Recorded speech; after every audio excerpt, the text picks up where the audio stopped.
Now then, people, welcome back to the Just Joe Football Show. It's a quick turnaround at the minute. It just feels like just a couple of days ago we were doing a Premier League preview, and now we're doing another one. I'm glad for it though. It's been a long 2 weeks waiting for the football to return. Now it has returned. It's wall-to-wall football, and I'm in good spirits because Leeds United played really, really well last night and got a point at Villa Park. And putting a little bit. I know it's still the same points difference, but last night positive result, which means win at the weekend, we'll probably move ahead of Brentford, which is good to see. And then, we're out of that bottom six. The one thing that's been doing my head in as a Leeds United fan is every week the Premier League tweets out, the race for the drop's hotting up and it's 6 teams at the bottom. And I just want to get above that. So when they put out that graphic, Leeds are in it. Do you know what I mean? That's where my head's at currently. As you can see from the people in the place, we have obviously the regulars, Oscar and Corey with us, and the returning Locks. Locks is with us. We've been sort of ribbing him a little bit while he's not been here, thinking, he'll be fuming with what's going off at. I nearly said Filbert Street then. Filbert Street. That's like time ago, isn't it? But yeah, he'll be fuming with what's happening at Leicester.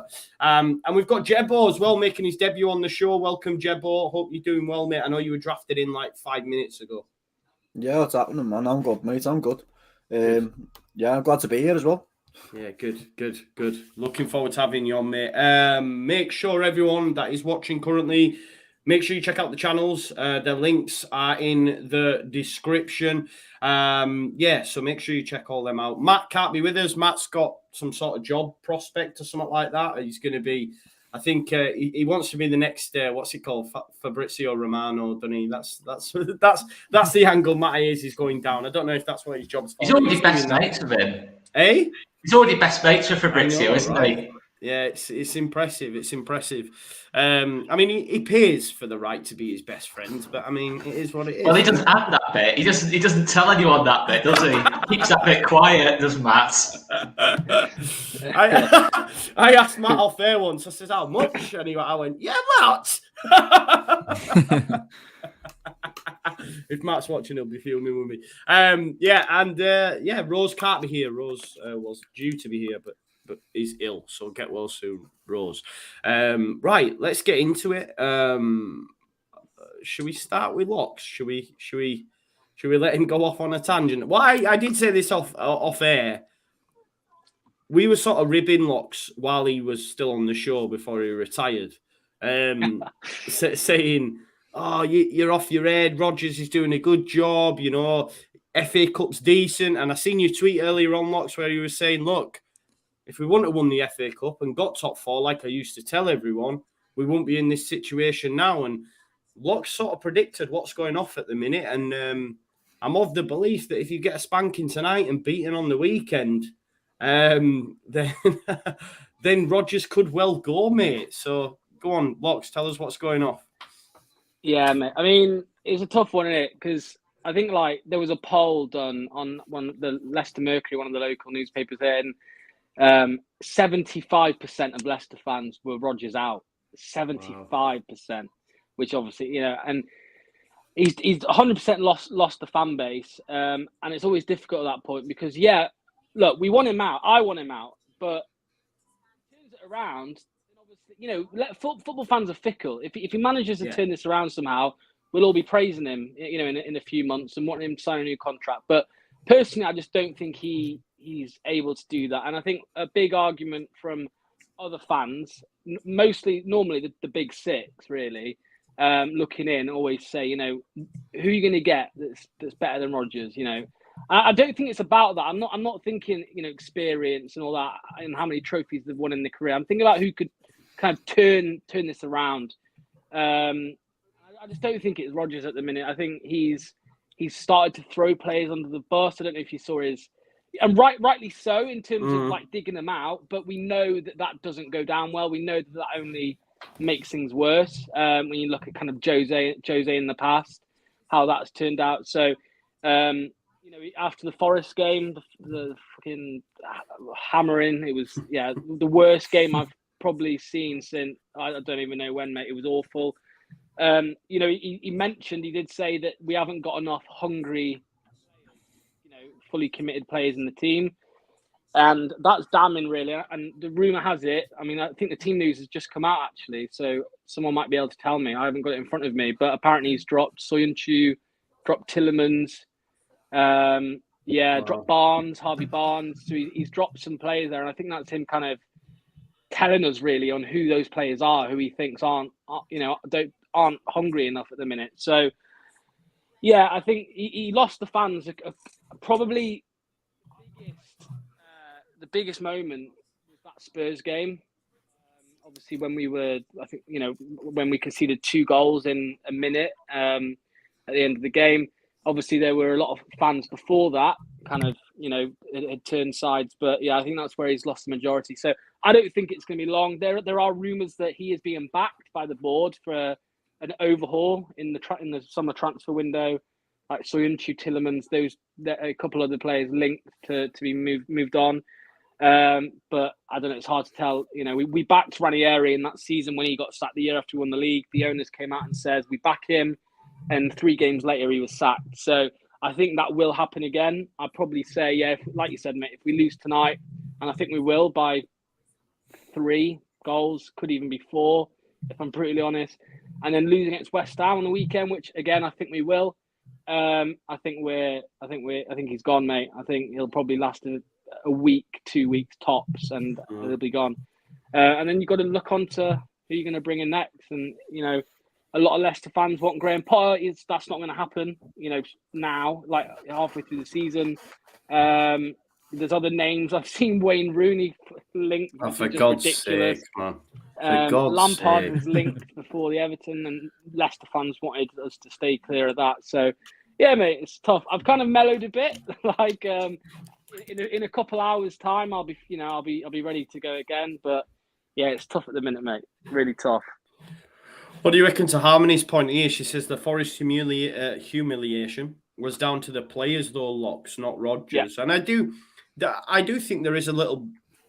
I think to James Maddison, I think it's full of big time Charlies. What did you make to quite a few of the players being out after you were beat as well in that game, mate? On social media, drinking, whatnot. I know there are.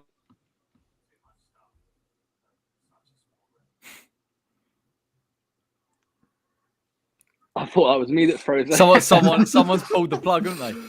I thought it was me as well. Is his internet gone? He's disappeared. Mr. Wayman has disappeared. Go on, Locks. Carry on ranting. No, I was just apparently that clip. Did you see it, guys? The Leicester players. Apparently, the club have said that it was recorded a few months ago, or a few weeks ago. It was just posted online the night of the Forest game, which is ridiculous, really. I mean, it was Danny Ward's wife. It was posted on Instagram at 5 a.m. So she's watched him get beat 4-1 against Forest. They've gone to bed. She's woke up at 5 a.m. and posted a video of them from a few weeks ago. It doesn't really add up. So, but yeah, there's been a few other things. Obviously, there was like the COVID party last year. There was James Maddison releasing a brand the morning of our biggest game of the league season last year to try and get top 4, and it's embarrassing, really. I think the attitude of some of them stinks. I mean, Joe mentioned my tweet earlier. Obviously, I was saying to you guys last season that top 4 over FA Cup, and I don't know if both of you were saying. I know Joe for sure was saying that I should be happy with the FA Cup over top 4, but I don't know if the things season is maybe. I don't know if the play. I don't know what it's like to be like in the head of a footballer, But have they given up? Being so close to top 4, Champions League football 2 seasons in a row, and just falling at the last hurdle, bottling it. I don't know if they've given up. Have they stopped believing that they can do it? Because when you watch Leicester now. When you watch them the year we won the league, even like 4 years after that, up until last season, one thing you could say is 100% effort all the time, every game. And at the minute, it's not. They're nowhere near it, mate. It's a couple players which you can exclude from that. Mostly the younger players like Dewsbury Hall, come in, Luke Thomas, but yeah, the others, mate, who have been in the first team for a couple of years now, they just don't seem bothered whatsoever. So. Yeah, it's rough. It's quite telling that Tielemans has been dropped though today. I know. I know Rodgers' post-match against Forest was it along the lines of a few of these players are done. Basically, is what he's kind of saying, wasn't it, Locks? But to drop Tielemans, that's a big call. He said. I think the phrase he used was, "This chapter with some of these players is coming to an end," and I mean, as I said a minute ago, mate, like that's damning, really. And for me, it's tough because he's digging them out rightly. Like he's being honest, and we all know it. We Leicester fans have been really frustrated with Rodgers because he's just avoided these things, and he says, "Yeah, I'm happy with the performance," and just typical politician answers. But like, it's obvious that the effort levels aren't there from some of them. And in the last couple of months, Tielemans absolutely, his head's elsewhere. He wants to move on. He's not going to sign a contract. He'll be gone in the summer. So I think if he's not putting in the 100% effort, and Rodgers, do you think Rodgers' head's gone as well a little bit? No, I don't. In terms of being turned, that Man United link. No, I know it was never really proper, but do you not think Rodgers now, after winning the FA Cup, finishing 5th 2 seasons on the bounce, he's not looking at other jobs now and thinking, ooh, I wouldn't mind that, wouldn't mind this. And, we've said about European football possibly, maybe he goes somewhere else in Europe.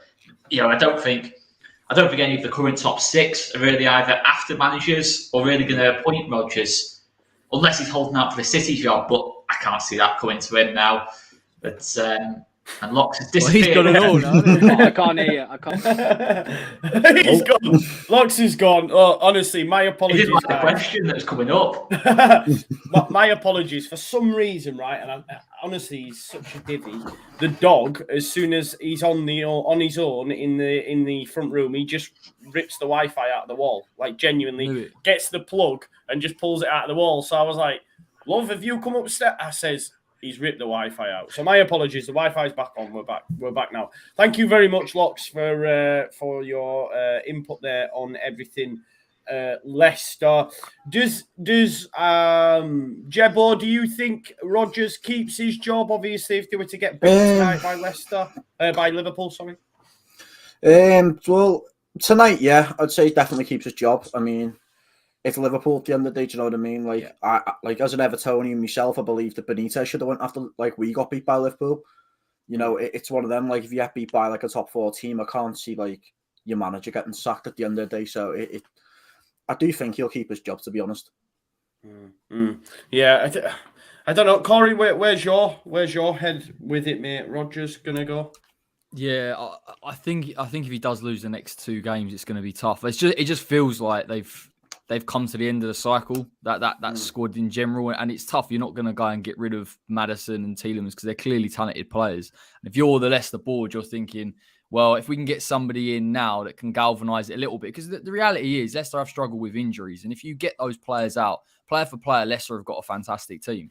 So they shouldn't be where they're at. And Rodgers is that type of manager where he gets to that 3rd year and he can't quite keep it together. And so I think the board will make the decision and get rid of him, which is mad because, I mean, the fact that he's won the FA Cup and it must be quite conflicting in a way. But I think Locks, over the past couple of seasons, Leicester have obviously been up there, and this season's been such a tail off that you're worried that you're going to start slipping. So, yeah, I think they'll move him out. Especially with the other teams as well. You look at Villa, like, we're just going to...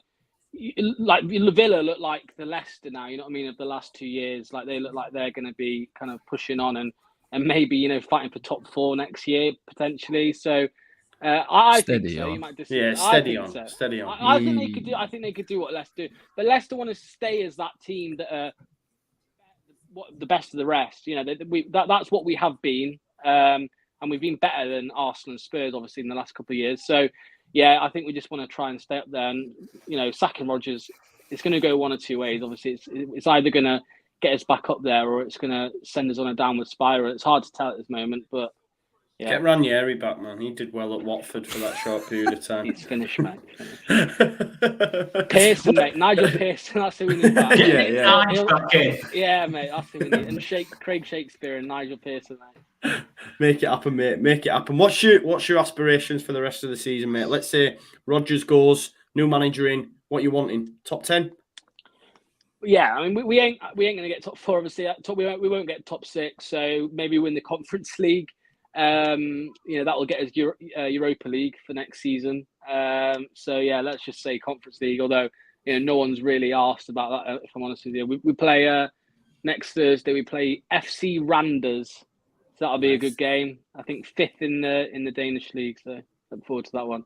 In all seriousness, though, if you won that and that gets you into Europa League, that's not a bad way to end the season, given what's gone on. If Rodgers does get sacked, like I know people look down on the Europa Conference League. I'd take it. I get it, but if West Ham were in it and we won it and we were nowhere near those top 6, I'd be buzzing. I'd be like, let's get it done. Yeah, you got to go for it. You've got to go and win it. There's no excuse. We're not going to finish top 6, so you need to go and win it. And if we don't, then it's just another failure because we're the best team in that competition, in my opinion. Yeah, I love this. Give it Lineker till end of season. If Rodgers did get sacked, say tomorrow, if you lose like heavily at Liverpool, where would he rank in terms of Leicester managers then? He's got to be up there. I don't know the history of Leicester that well, but he's surely got to be up there in terms of your best ever managers. He's finished 5th twice and he's won an FA Cup. Surely. Yeah, I'd probably say second or third. This is it though, isn't it? I mean, it shows how football's changed, isn't it? In terms of this era of football fan, not having to go at you at all, Locks. It's just like expectations change. And do you think, just to play devil's advocate a little bit, he's a victim of his own success a little bit, Rodgers? At least there's got to be a little bit of that, surely. Well, yeah, obviously, because of how successful we've been under him, then yeah, like you just said, expectations change. So when you finish 5th 2 years in a row, which are great finishes, then when you were sat in 12th, then obviously 12th before Rodgers came along. In that period before, between Rodgers and obviously us winning the Premier League a few years before, 12th was where we were at, between 9th and 12th. So, but yeah, obviously, I don't know if you saw it on TalkSport. I hate TalkSport, but I can't remember. Was it Darren Ambrose? I think he said, Your mate Rory was on. Your mate Rory was on. He's in the big leagues now, isn't he? Yeah. It's the first time I've agreed with what Rory's ever said, and it was just about how you can look at 2 top 5, 2 5th place finishes in a row as a success, but it's not a success for where we were. We were clear of 4th. So when you look at it, overall on a season, if you looked at it in hindsight at the start, yes, 5th place is absolutely brilliant. But from where we were at, both seasons, it was a failure. We should have finished top 4. There's no doubt about that. Injuries aside, we should have finished top 4. Yeah. So it's just bottled. We've been bottled jobs, mate, ever since Rodgers took over. We've bottled so many games and so many situations. Man, that's harsh on Rodgers. It is. Just said he's his second best ever manager of Leicester City, and he's calling them bottle shops. Number one's Martin O'Neill, mate. Number one's Martin O'Neill. Do you know what though? Right, number one's not even Ranieri. Yeah, I was going to say that. Where does he fit into it? Not one. Seriously, are you having a laugh? Not 38 games. I'm not classy. I'm not saying. You've got to be kidding me, bro. Sure. You won the He's Premier won the League. Premier League. Yeah, we're talking about manager, Yeah, but Locks also hates Mahrez, who won the league. That team was our best ever team, but Ranieri isn't our best ever manager. No chance. Mate, he's won you the best league in England, mate. Like the top league in England. Exactly. Honestly, man, I got a Bielsa tattoo for getting me back into the Premier League. I mean, if he won the Premier League, I'd probably have his face like tattooed over my face. Do you know what I mean? Like that's different levels. I'd get a Moyes one if he got an FA Cup this year. Yeah, mad. Do you know what it is though, Locks? Like, just to finish up on Leicester, like I think your ship's sailed now.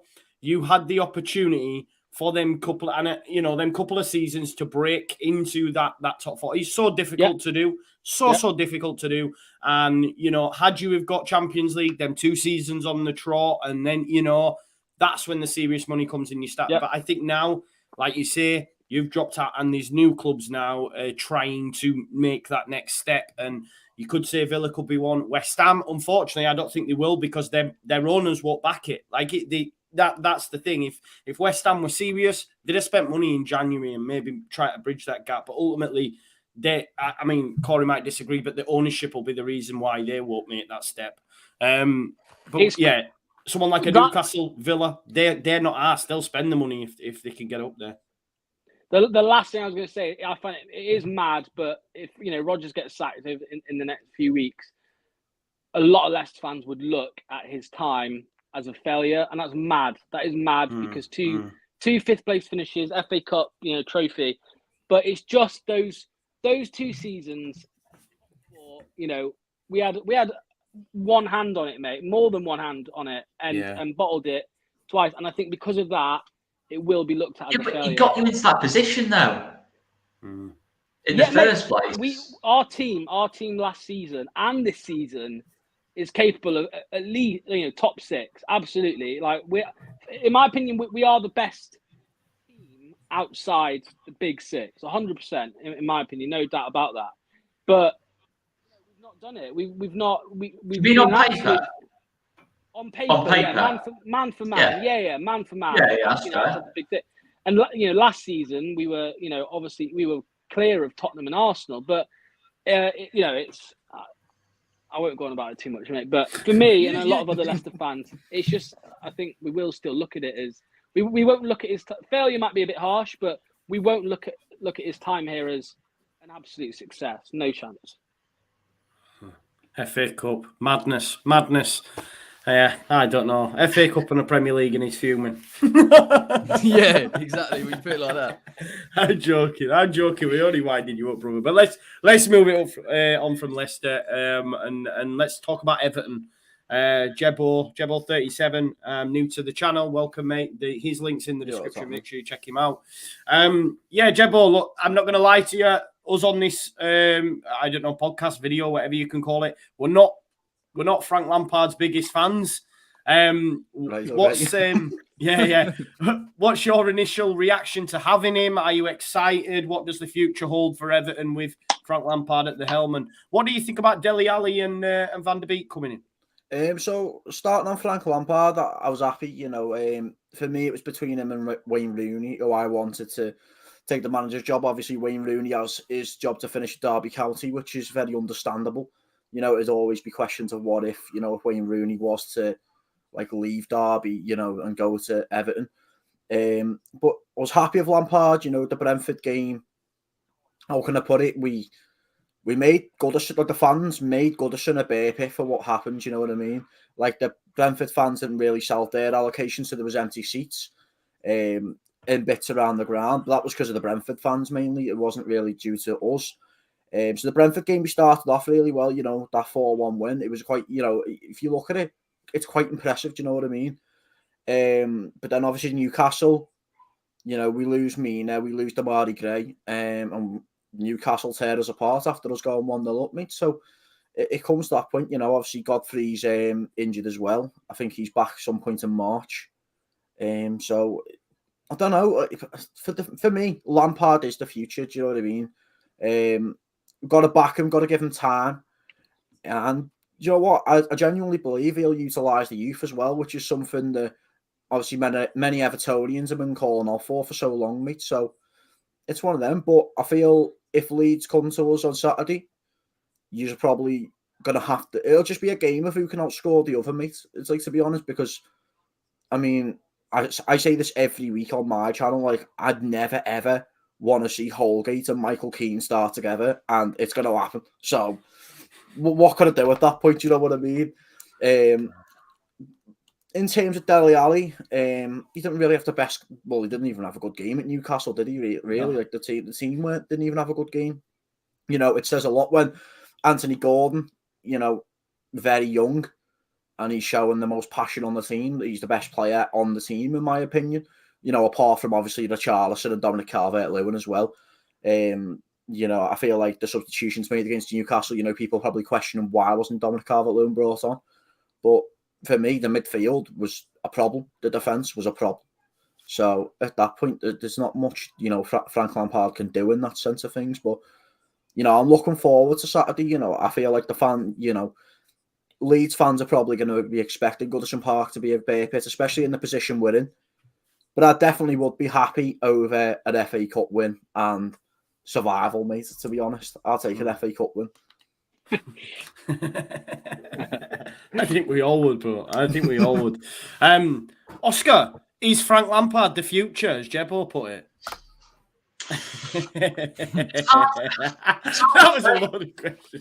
Go on. Well, if you ask me, David Moyes going into West I think West Ham would be where they are. A couple of teams where it just surprises you. Wolves sacked Nuno, and they've kind of just gone from strength to strength. They're in the best place they've ever been since Nuno left. And to be honest, it depends at Everton.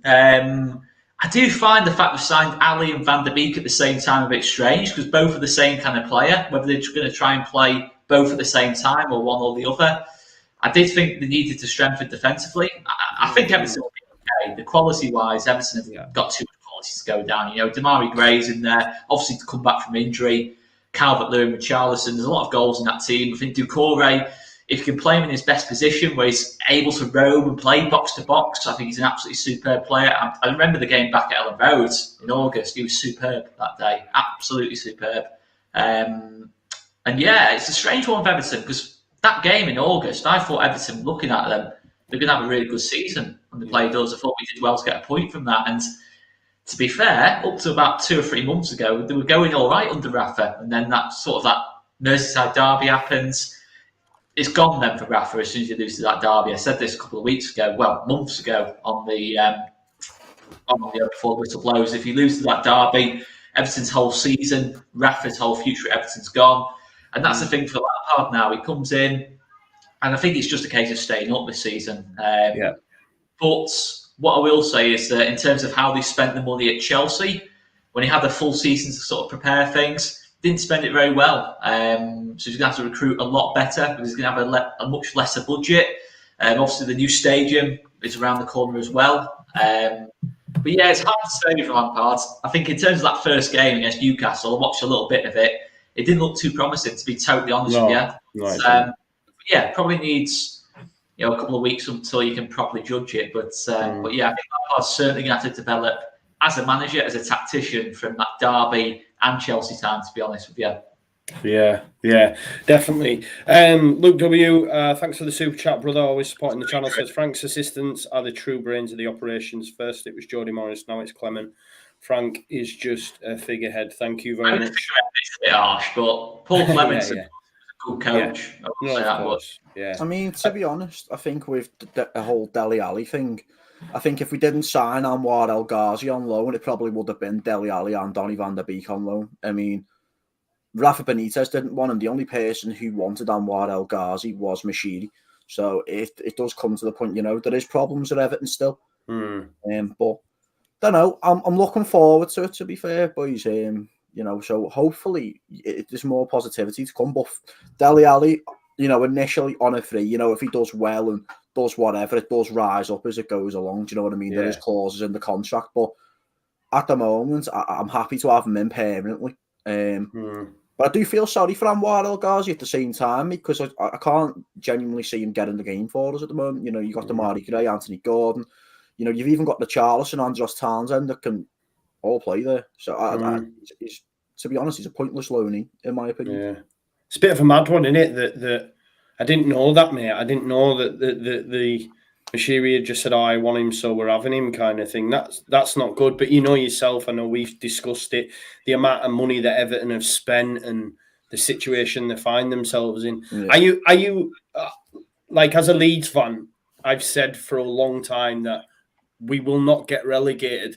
Do you say that with your chest as well, Jeb? Are you one of them, or are you a little bit concerned? Because if you were to get beat at the weekend, do you start to get pulled into it, or do you think come at game 38 you'll be fine?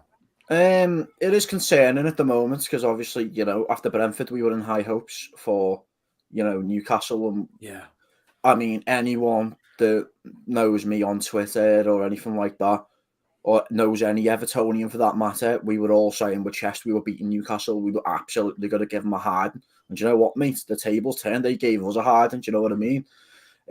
So at the moment we are in a relegation battle. There is a scrap going on down there. Do you know what I mean? It's not simple. It's not easy. So at the moment, for me, I just take it game by game. I'm not going to get overhyped and say it with chest. We're staying up and that's that. You know, the mentality of the players is what's the biggest problem at Everton Football Club at the moment. We don't have the mentality, we don't have the passion, we don't have the desire, we don't have the hunger, like the urgency. Mate, I could literally go on all day long about the problems with Everton Football Club and, you know, the players. And do you know what, mate? If it was any other team getting a manager in that everyone's hyped for and, you know, excited for, they'd be happy, you know, because they'd probably get them over that line. But for us, the biggest problem's the players and the mentality, mate. It's just terrible.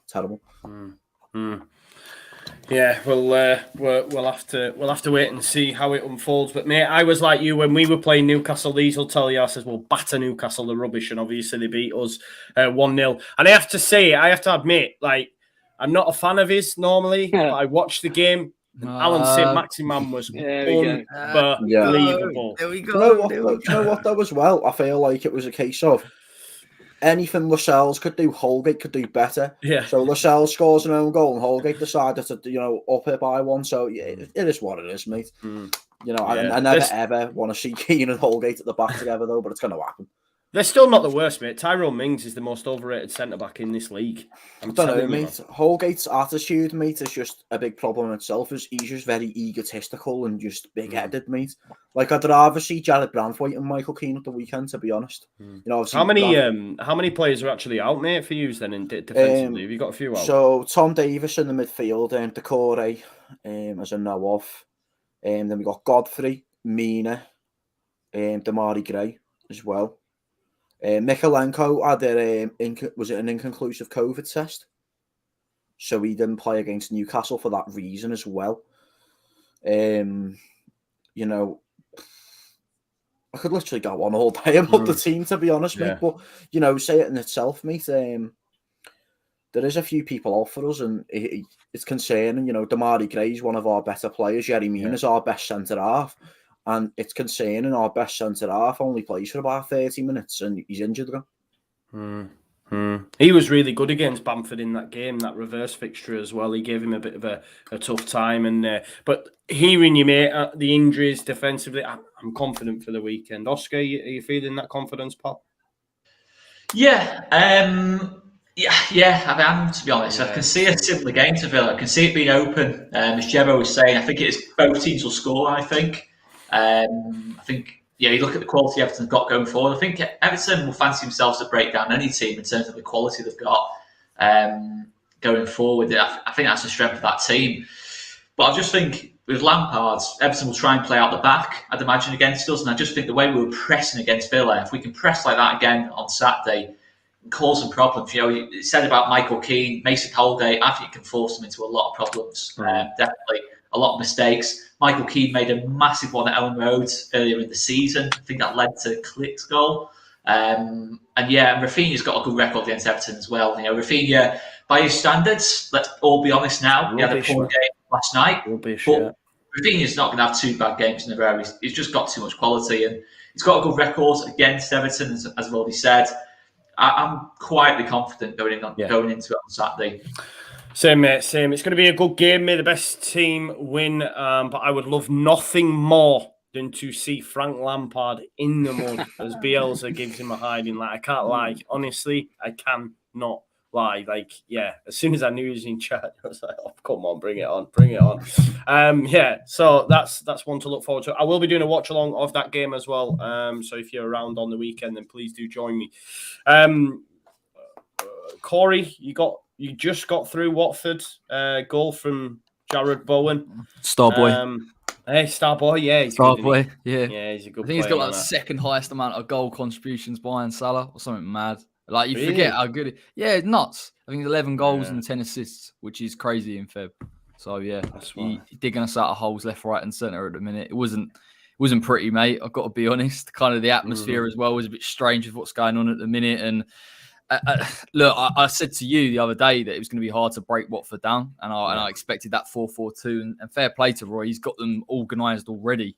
And there's a few hairy moments in there, but Watford never really dominated the ball. And like I say, West Ham sometimes we're a bit too tepid. We play a little bit too horizontally. We don't try and play through the lines. And the one player in our team that can do that is Lanzini. And it was the right change. Took Ben Rama off. Come on. I love Lanzini as a player, like genuinely, honestly. And the fact he's come back from his knee injury, not the same player, but used well enough, and he's definitely acclimatized. It was just a difference. And at the minute, West Ham are having games like this where we aren't perfect, and offensively we could be doing things better, but because we do have match winners, we can just keep nicking these results. And like I say, look, get enough results and the performances will hopefully follow. So it's more of just getting through that one and then looking at Leicester and thinking how poor they are defensively, how poor they are from set pieces. There's a real chance, and Moyes has done well against Rodgers, so I'm feeling relatively confident. Yeah. It's a bit of a question because when you were mentioning about Jarrod Bowen being not that one, Jarrod Bowen being second only to Salah, and I remember Liverpool fans like scoffing. Certain sections of them anyway, scoffing. I've seen a Liverpool fan on Twitter call him Stumpy and he's got no pace, which I find quite ironic given he absolutely skinned Fabinho in the midfield and put it on a plate for 4 hours. But there you go. Each to their own. Yeah. Well, this is the thing, isn't it? Because it's not a massive name and like straight away, especially Twitter and stuff, it's like, nah, he's rubbish, all that sort of stuff. But are you concerned at all that they might have another nibble? It won't be too expensive, really, for what? I disagree. I think when you've got the quality of player he is and the way that Moyes has spoken about him, I genuinely believe as well a little bit more composure. I can't believe I'm saying this. He finds himself in the right positions. He's scoring even more goals. So I think he's got another gear to go. I don't think he will end up at Liverpool, if I'm honest. I'd be worried if they start sniffing around Rafinha, because that would indicate that they're going to go for a right winger of that ilk, someone that's going to cut in on the left-hand side, someone that can play in central areas as well. So, and listen, Liverpool fans took the mick when he was linked last summer, and I understood why he was, because he offers something defensively, he offers something going forward, he's pressing as well, it probably would fit in. So, from a profile standpoint, I understand, but I don't think he's going. It's a big summer for West Ham anyway. There'll be a lot of clubs sniffing around Declan Rice.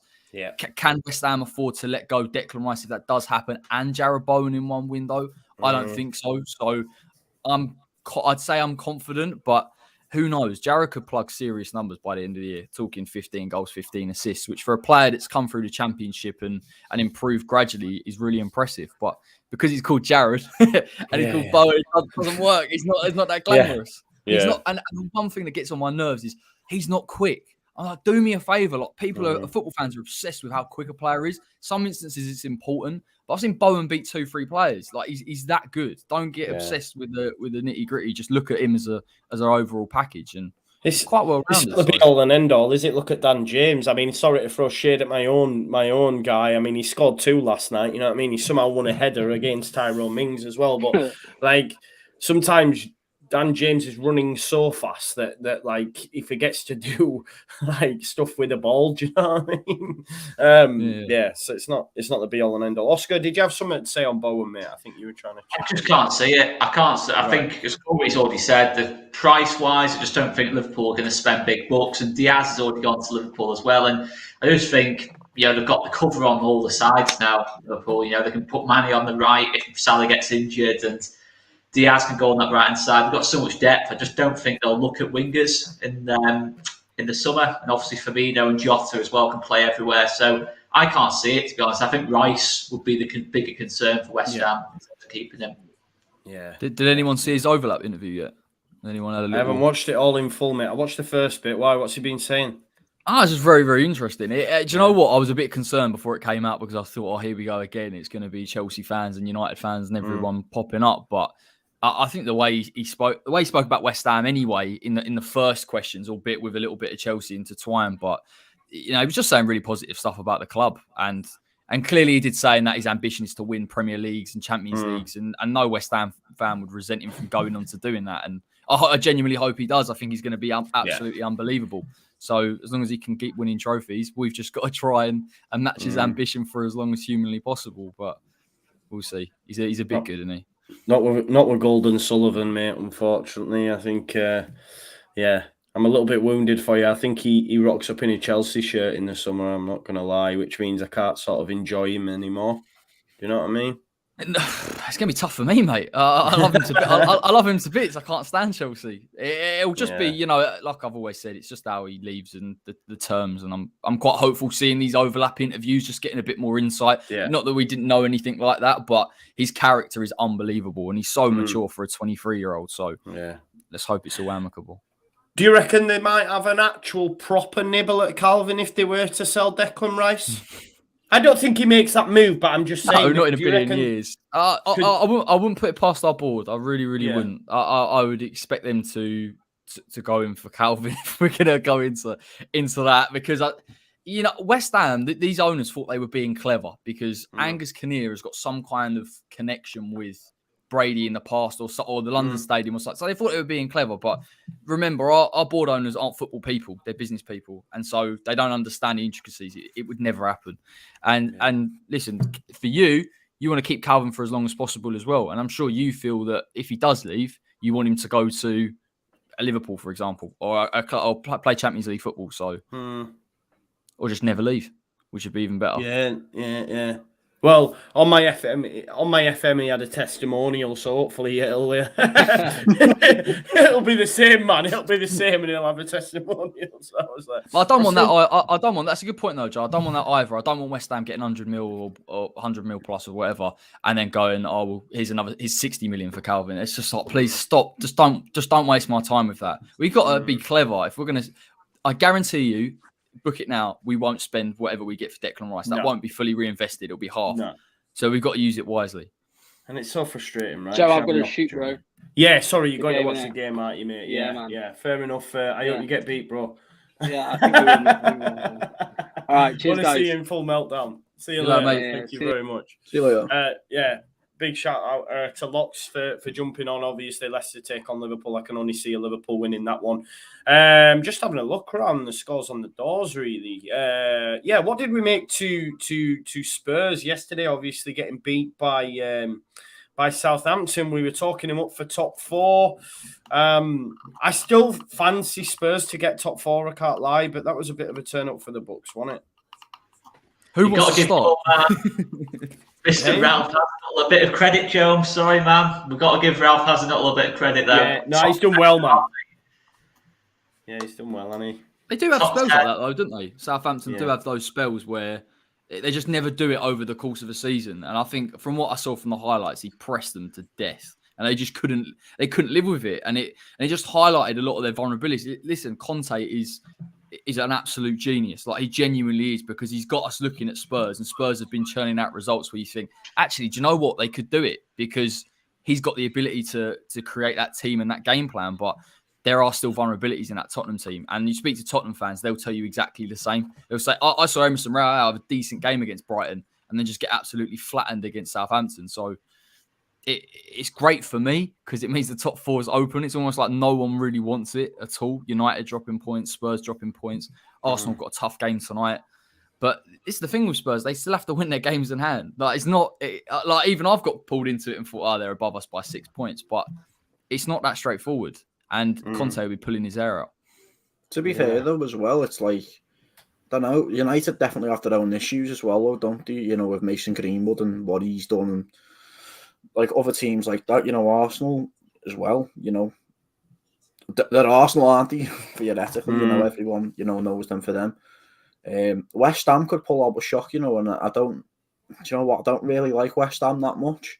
But no disrespect, I don't like them that much, but speaking from a football point of view, they could actually shock people, mate, and potentially get Champions League this season. Obviously depending on the results and stuff like that. So yeah, fair play to them. Do you know what it is? You spend enough time with Corey and you start to like them a little bit. That's what I'm you start to sort of just warm to them. They're all right. Go on, Oscar. You let Corey off very, very lightly there in terms of Moyes. We've got to talk about Moyes selecting Zuma for me. I think it's got to be a discussion point for that. Just for West Ham. Come on, we've got to discuss this. Corey. No, do. Yeah, okay. Go then. Go. Corey, what are you saying about that? He shouldn't have been picked. I was shocked that he got picked. I was in the pub when it got announced, and I thought it was absolutely ridiculous. Genuinely, I think the club as well. You've seen what's happened in the last day or so. They've put it on themselves. It was such a weird move I genuinely don't understand why they've done it. And yeah, you know, no one's happy with it, Oscar. Like, we was in the stadium, there's booing every single time he touches the ball. It's not, and he knows that. And people have said about Moyes, and well, maybe he's put him out there to see the discontent, but at the same time, you've got the whole eyes of the world, of the football world, watching you, and outside, as we've seen, and you've got to make the right call. And I'd be hard pressed to find a West Ham fan that agreed with that decision, because I didn't. And I said in my post match, he should have been taken out of the squad. There's no doubt. I wasn't saying for 1 minute you'd be happy with it. It's just in terms of like Moyes, does that change your perception a little bit of Moyes in terms of like even the interview he gave, where he's saying that I'm an animal lover, I think his words were, but I've got to get results. It was not a great interview, was it? Let's be totally honest. No, it wasn't. The way I've kind of pieced it together, because you've got to remember, we're not really a coherent club, and the way I think they've tried to present it, or the club have, is Moyes is in control of the football side of things, and the club are in control of the other things. I agree, it's a weird stance. I do think West Ham had to be stronger in that sense, and he had to be stronger 100%, and he knew that. But yeah, I can't agree with it. It was the wrong decision. Do you know what I mean? It's a strange comment, but do you think though it's more to the point of the Moyes wants to win games rather than just please people by selections? I think there's a bit of that. I think there's a bit of that in there as well. And he's been very, very strong in football reasons before. You know, he's done it. He doesn't care. I mean, look, you can take the transfer window, for example. He knows the pressure's on him, and he puts out a video saying, "No, I'm happy. We'll stick with what I got." And every West Ham fan's going, "You've got to be joking me. Like, there has to be some money spent." But he will just. He's very, very firm in his stance on things, and obviously football's one of them. So I still don't think it was the right decision. I still think West Ham could have won that game against Watford, and we could have kind of avoided this media drive now. And the club, I think the club are responsible, probably more responsible than David Moyes is, because they would have told him, "This is how we're going to present it. You're talking about the football side of things, and we're talking about the club." But ultimately, the club will make the decision, and they've obviously lost sponsors over it, and it's gone downhill. So they've got to live with that. To be fair, though, like going in that direction, though, like the club have obviously made terrible decisions on your behalf, but like I kind of feel like it experiences it back to us in different ways. Like obviously at the time, the Sigurdsson, got done for what he done, but at the moment that's still all pending and ongoing, isn't it? Really, we came out and been like, well, 31-year-old's been done for whatever, and the only two we had at the time were Sigurdsson and Delph just came up and been like, "Nah, mate, not me." So it's been like that's just a terrible decision itself. Do you know what I mean? Man City have made terrible decisions in regards to obviously Benjamin Mendy. Do you know what, mate? You just won't be. You're not the first club to do it, and you just won't be the last either. So, Yeah, it's a sorry state of affairs, isn't it? This is the thing. Like I know Corey made the point there. Some saying that, or maybe put him out there so that he could speak. No, he put him out there because he wanted to win a fucking football match, and that's what it all comes down to. And it should be bigger than that. I agree with you, man. But this is the kind of West Ham results go, west in a couple of weeks and they start losing games. You know as well as I do, West Ham fans. I've not all West Ham fans, but a section of West Ham fans will look at that and they won't be that sympathetic to David Moyes. I wouldn't have thought things like that get come back on you. I do think potentially. I think Moyes has done a superb job, but he's put himself under unnecessary pressure there for me. I seen something about it, the Tranmere Rovers chairman. It was on the news before, and he gave his own perception on the Zuma thing and was like, "Well, if it was me, I'd do what's best for the club." But no disrespect yet to Tranmere Rovers here. Like, their fans are generally made up of Liverpool and Everton supporters that don't really go to the game. They'll have their own ultras and whatever, like every team does, but it'd be easy for them to stop going to games, you know what I mean? Because in regards to like us, whether it's Everton, Leeds, West Ham, there's always going to be able to have people to replace the tickets that we don't buy. Whereas with Tranmere, that's not going to happen. And I feel like these little clubs that are like commenting on the situation, it's just like, I don't know, it does absolutely annoy me to the core, because it's like, yeah, you won't get that replacement because you need the money for your tickets, but with us, if we don't go to the game or we don't invest, someone else will. So it doesn't make a difference to the club. That's what I'm saying. Yeah, money.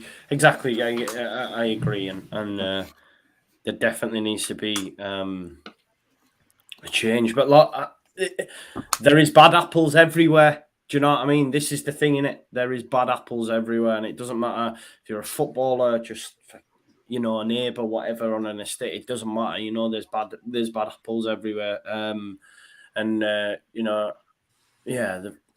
I don't want to speak too much about the video itself, but I mean, yeah, it was not everything that's been happening in football recently. That you had the Molina stuff as well, a couple just before Christmas. The guy on Twitter releasing never any names, but there was a lot of stuff on there.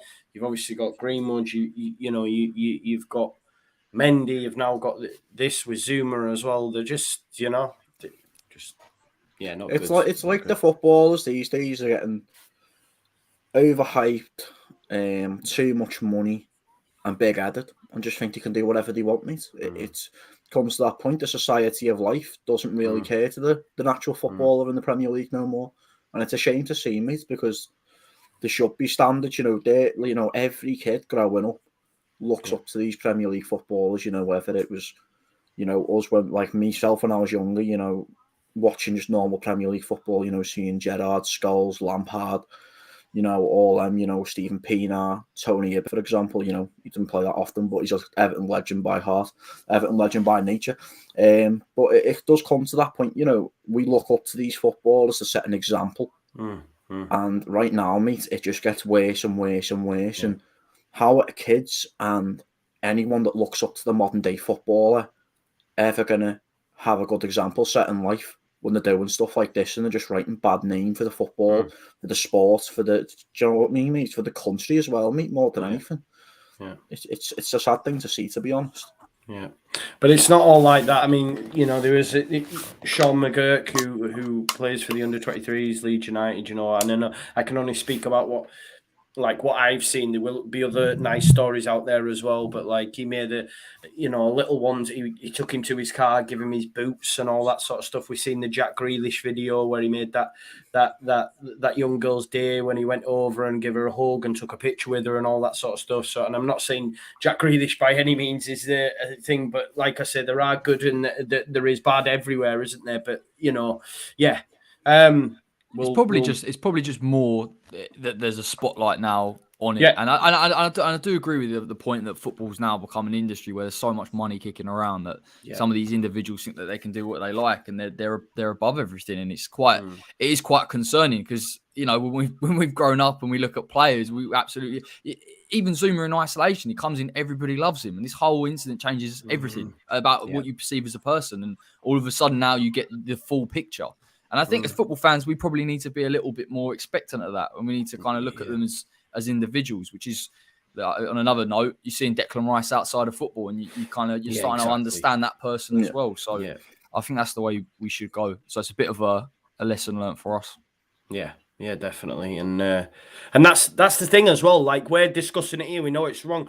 Know that these people have people in that dressing room that will be feeling the same as what we're feeling, you know what I mean? And probably, I don't know, I remember I've seen Blaszczykowski ready to knock him out over Twitter, you know what I mean? So there will be these situations going on as well, do you know what I mean? And I'm not condoning any sort of violence or anything like that, but I'm just saying, there'll be people that are working with these people day in, day out and probably wanting to have a word and all that sort of stuff. So yeah. Right, cool. Well, if Troy Deeney was playing for Watford on Tuesday, as well as I do, there might have been a stray elbow going towards Kurt Zuma at some point in the game, and that it's bound to happen at some point. Someone will, bro. Someone will. 100% will see that opportunity. It happens, doesn't it? You know what I mean? So I think someone will take that opportunity at some point, and it'll probably be met by cheers within the ground and on social media. Do you know what I mean? But he's put himself in that situation as well. Do you know what I mean? So, yeah, he's an idiot, isn't he? That's why I had to get punished, because that's you've got to take the responsibility for it, and that's what comes with it. And he will now know the enormity of what he's done, which is what he has to know. And that's the only thing for me where if he did get punished before that game, then I think there would have been more of an impact, and we didn't see that. It was a bit sort of skew if it should have been done in a better manner. Yeah, and the club haven't helped themselves by not taking that decision out of his hands. I don't think we'd have had what's going on now. Do you know what I mean? It'd have still been a thing, but I think by playing him, it actually made it worse, if that makes sense. I know that Jebbo's got to shoot soon as well. I know I'm gonna have to shoot now, mate. Yeah, no worries. Well, Jebbo will be doing a Twitter space, Everton stuff. So, Leeds fans, if you want to go over, go check that out now, and I'll let you head off, Jebbo. Thank you very much. Cheers, thank you so much for getting me on, man. No worries, man. See you later, boys. Yeah, see you later, mate. There we go. Oh, that's quite very close, isn't it? I know. I know. Sorry. Hello, lads. See my nose in HD. Right. I'm just looking around the rest of the games, boys. It's quite. Oh, I tell you what. Let's finish. How do we see Newcastle Villa going? Newcastle, obviously, Leeds United gave them. I think for me, right. This is how mad things can change in football. Because if Newcastle get beat by us, I don't think they go on and beat Everton in the manner the way that they did. I think they get the result against Leeds United. They then bring in new players. The place is bouncing. They get to St James's Park and they batter Everton, really. Do you know what I mean? And they do really look like they're going to get out of it now, which Corey, to be fair to him, said for a while. So that's quite a tasty game. That I was really impressed with Villa last night. Obviously, Coutinho unreal, Jacob Ramsey unreal. They look good, man. They look really good to Villa. So I disagree, man. I thought Coutinho and Ramsey bailed them out. To be honest, I still think they look good, bro. I thought we battered them. Do you reckon? I thought, to be honest with you, Coutinho wasn't on that pitch. I agree with that. I do agree with that. Yeah, definitely.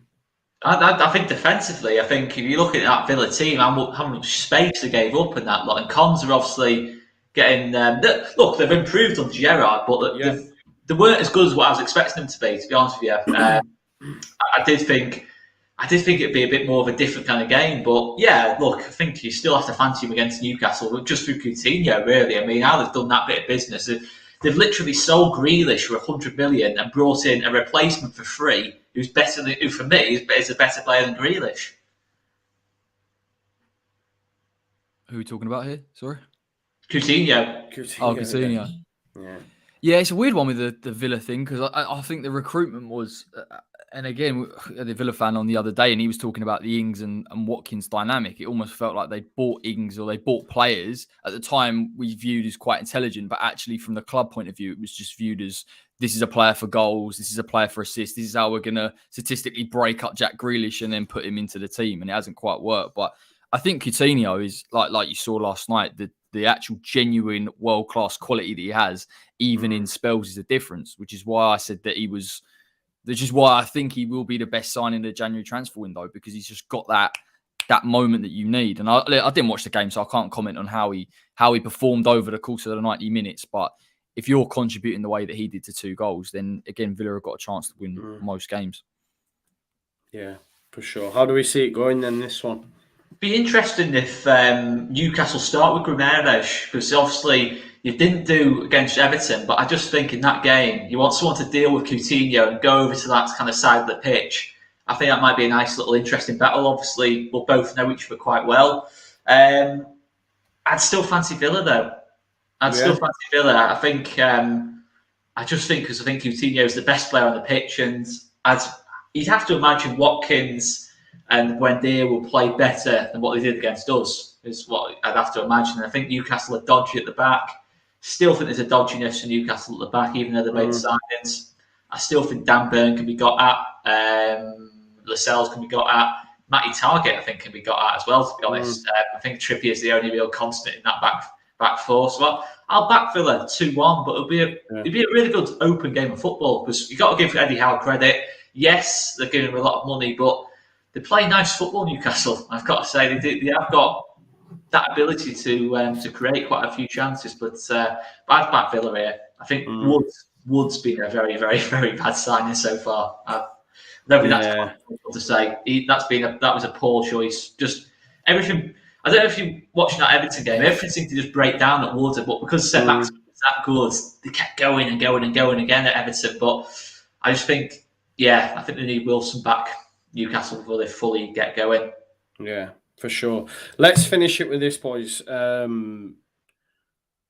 Corey, your top 4? Oh, good one. Man City first, Liverpool second, Chelsea third, and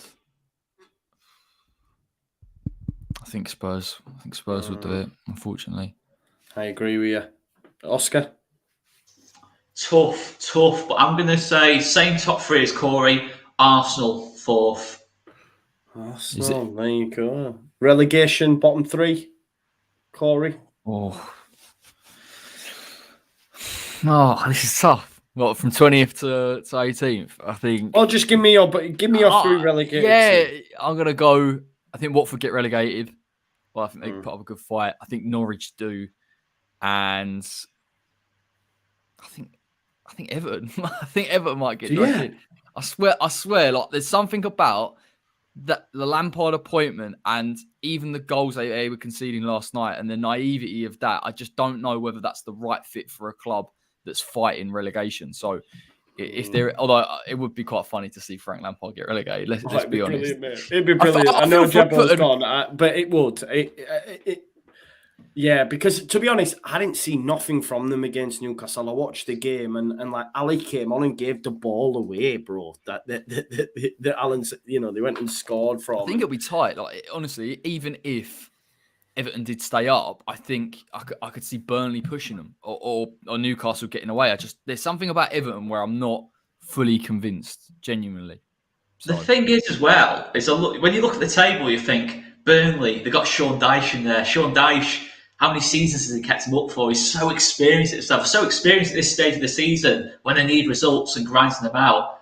Then you've got Roy Hodgson, who I don't think's ever been relegated. He's been in these battles a few times with Palace and Fulham and West Brom, I think. He's got the experience as well. But one of them's got to go. At least one of those 2 teams has got to go. No matter how experienced the managers are, how tight they keep it at the back, they can keep clean sheets for fun, but just going forward, you have to ask questions about them. But Brentford, I don't know if they're too far clear, but I've got a feeling Brentford will be not at all.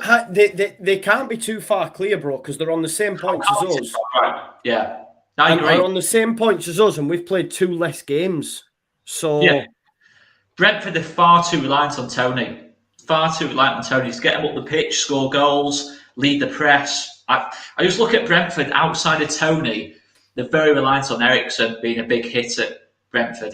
Obviously, if Eriksen plays anywhere near the levels pre-Euros, he'll be an absolutely superb signing for him. There's no doubt about that. But look, it's a big if. In terms of playing that high intensity style of football, it's going to be a real test. In that kind of sense. Obviously, Eriksen's not played at all since the Euros, so obviously trying to get him up to speed in an intense league like the Premier League, it's different to Serie A. That's going to be a hard work. I'm not sure if they will go. I still think the current bottom 3, which is Norwich, Watford, Burnley. I feel like I'm looking at it this morning after seeing those results come through. I know Norwich have put a decent run together. That's probably the one I'd put my money on. But I do think Brentford will be 17th and only just okay. Norwich, to be fair, in terms of form-wise, they are the form team, I think, out of everyone in that sort of bottom 7 or so. And all of a sudden, you kind of look at Norwich in a different way. But I just think, they've probably left themselves a bit too much to do. Newcastle, pure quality-wise, I'd expect to be quite far clear, to be honest. Newcastle. Yeah, it looks that way now. It does look that way for me, mate. Well, I think it will be Everton, Brentford. Bottom 5 for me, whatever order you want to say, I still think it will be Everton, Brentford, and that current bottom 3. I think Newcastle and Leeds will fly out of it, personally. Yeah, I think, look, my thoughts on Leeds United, but if we beat Brentford at the weekend, we could be up to 13th. Do you know what I mean? And still have a game in hand on Brentford. You know what I mean? Southampton was in as big as trouble as what we were before Christmas. All you need is a couple of wins. You know what I mean? All you need is a couple of wins. Players coming back from injury. Southampton has shown it. As long as the thing is, people say, results are the be-all and end-all. Of course they are. But in terms of performances, that's important as well in terms of long-term. Southampton earlier in the season, just couldn't put the ball in the back of the net. That was Southampton's problem.